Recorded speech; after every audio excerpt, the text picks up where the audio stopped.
Good afternoon, everyone. This is Christy with Ahn Co. It's Tuesday, May 7th. I'm going to go over the markets with you. Looked like a little bit of a sigh of relief to these grain markets that you do have the full Chinese envoy coming over here tomorrow to meet with the U.S. They did bring their top trade official, and that is going to be beneficial. They also came out here and said that they, like any negotiation, they went back and forth. They're just working out some fine-tuned details. They did not mean to go back on a trade agreement, and that everything is still moving along good. And so hopefully we can come out of Wednesday's meetings, have some great talks.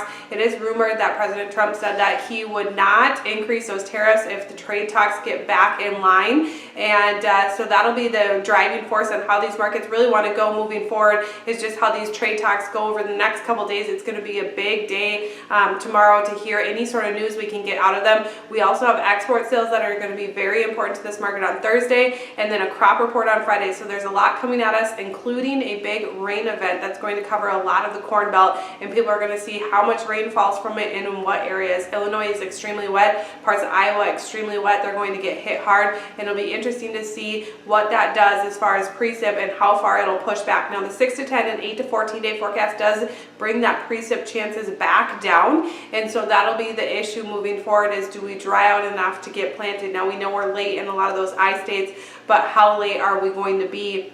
And are you going to be able to get that last 10% in or so, or are we dealing with too many flooded areas and too wet of soil? You're starting to see things roll around us. Temperature is starting to come back in soil, so that's nice to see. Over the meat markets, you had a comeback here today as well. Live cattle front month steady, but deferred slight positivity. Feeder cattle just over $1 higher.